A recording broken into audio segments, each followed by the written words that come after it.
इस वीडियो में हम जानेंगे कि कार्बोकैटायन की स्टेबिलिटी को कैसे कंपेयर करें। देखो, स्टेबिलिटी का सबसे पहले मतलब समझ लें आप कि स्टेबिलिटी का मतलब हम क्या बताना चाहते हैं और वो कैसे हम डिसाइड करते हैं। स्टेबिलिटी, कार्बन पे पॉजिटिव चार्ज होगा, उस कार्बन पे पॉजिटिव चार्ज जिस केस में मिनिमाइज्ड होगा स्टेबिलिटी बढ़ेगी कार्बोकैटायन की। क्लियर? रिपीट करता हूँ, जिस केस में कार्बन पे जो पॉजिटिव चार्ज है वो मिनिमाइज हो, सबसे ज़्यादा मिनिमाइज होगा, उस कार्बन कंपाउंड की स्टेबिलिटी जो होगी बढ़ेगी। क्लियर? तो आइए देखते हैं पहले कि उस कार्बोकैटायन की स्टेबिलिटी को इंक्रीज करने वाले फैक्टर कौन कौन से हैं या फिर उस पॉजिटिव चार्ज को मिनिमाइज करने वाले फैक्टर कौन कौन से हैं। तो इस प्रकार कार्बोकैटायन के स्टेबिलिटी को अफेक्ट करने वाले, इन्फ्लुएंस करने वाले 4 फैक्टर हैं। पहला है आपका हाइपर कंजुगेशन। मैंने ऑलरेडी हाइपर कंजुगेशन पे कंप्लीट वीडियो, हाइड्रोजन आ जाएं और देखें एक बार, उसे समझ ले हाइपर कंजुगेशन क्या है। सेकेंड है आपका इंडक्टिव इफेक्ट, थर्ड है हमारा रेजोनेंस इफेक्ट एंड फोर्थ है हाइब्रिडाइजेशन। तो ये हमने थ्योरी लिख रखी है, अब इसको क्वेश्चन के जरिए समझते हैं इन फैक्टर्स को। तो देखें एग्जाम्पल, इस केस को देखें, ये कार्बन पे पॉजिटिव चार्ज, ठीक है, ये अल्फा कार्बन, ये भी अल्फा कार्बन और ये भी अल्फा कार्बन। इस तरह से यहाँ पे टोटल अल्फा हाइड्रोजन जो हैं वो 9 है। सेकंड केस में देखें, सेकंड केस में ये 3 अल्फा एच, ये अल्फा एच नहीं है, ठीक है। इससे जब तक कार्बन जुड़ा नहीं हो, है ना, और कार्बन से एच कनेक्ट होना चाहिए। अगर डायरेक्ट हाइड्रोजन अटैच है तो उसे आप अल्फा एच में काउंट नहीं करोगे। क्लियर? तो यहाँ पे 6 अल्फा एच। तो जहाँ पे अल्फा एच ज़्यादा वहाँ पे हाइपर कंजुगेशन ज़्यादा, तो डेफिनेटली इस कार्बोकैटायन की स्टेबिलिटी ज़्यादा होगी। इसको इंडक्टिव इफेक्ट के नज़रिए से भी समझ सकते हैं। देखो, यहाँ पे ये अल्काइल ग्रुप है, ये भी अल्काइल ग्रुप है और ये भी अल्काइल ग्रुप है, यानी और यहाँ पे है पॉजिटिव चार्ज। अब पॉजिटिव चार्ज मिनिमाइज कब होगा? इस केस में सबसे ज़्यादा, क्योंकि यहाँ पे 3 डिग्री कार्बोकैटायन है।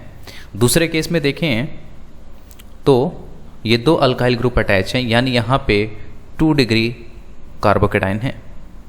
तो कार्बन पे जो पॉजिटिव चार्ज है वो सबसे ज़्यादा किस केस में मिनिमाइज होगा? तो 3 डिग्री वाले में। क्लियर? तो इस तरह से इंडक्टिव इफेक्ट और हाइपर कंजुगेशन दोनों यहाँ पे अप्लाइड हैं और दोनों से आंसर आपका एक ही आ रहा है। ध्यान रहे कि अगर एक से इंडक्टिव इफेक्ट सही होता और एक केस से हाइपर कंजुगेशन, तो उसमें हाइपर कंजुगेशन को हम ज़्यादा प्रायोरिटी देते हैं, ठीक है, यानी हाइपर कंजुगेशन को मोर प्रायोरिटी देते हैं इंडक्टिव इफेक्ट से। सेकंड केस देखते हैं। सेकंड केस में भी आप अल्फा एच के बेसिस पे देख सकते हो। साथ ही आप एक चीज़ और देखें, इंडक्टिव इफेक्ट, यहाँ पे दोनों इफेक्ट को कंपेयर करते हैं। तो देखो, यहाँ पे अल्फा एच की बात करें तो 6 अल्फा एच है, ठीक है। इंडक्टिव इफेक्ट भी यहाँ पे अप्लाइड है। इस केस में बात करें तो यहाँ पे अल्फा हाइड्रोजन नहीं है, ड्यूटेरियम। ध्यान रहे कि C और D के बीच, CD और CH के बीच बॉन्ड जो होता है CD वाला ज़्यादा स्ट्रांग होता है CH के कंपैरिजन में। तो सिंपल सी बात है, जो बॉन्ड इजीली टूटेगा वो इजीली हाइपर कंजुगेशन में जाएगा। क्लियर? तो हाइपर कंजुगेशन सबसे ज़्यादा किस में होगा? तो फर्स्ट वाले में। क्लियर? यानी इंडक्टिव इफेक्ट और हाइपर कंजुगेशन में हमने किसको ज़्यादा प्रायोरिटी दिया है? हाइपर कंजुगेशन को। क्लियर? ये आपका 2 डिग्री और ये आपका 3 डिग्री है। अब इसमें खुद बताएं कि स्टेबिलिटी किसके ज़्यादा हो गई? डेफिनेटली 3 डिग्री वाले की। क्लियर है? वैसे ही इन दोनों को कंपेयर कर लें तो यहाँ पे अल्फा एच, एक हाइड्रोजन यहाँ पे और 2 हाइड्रोजन यहाँ पे, यानी यहाँ पे 3 अल्फा एच हैं और इस केस में आपके पास ये 4 अल्फा एच, ठीक है। अब 4 अल्फा एच यानी इसकी स्टेबिलिटी ज़्यादा।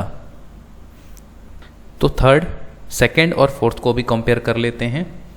नंबरिंग कर दो पहले, 1 2 3 एंड 4। अब सेकेंड और फोर्थ को कंपेयर कर ले, फिर ऑर्डर हम क्लियर लिख सकते हैं। तो देखें आप, यहाँ पे ये 2 अल्फा एच, ये 2 अल्फा एच और ये 3 अल्फा एच, तो यहाँ तो टोटल 7 अल्फा एच हुए, ठीक है।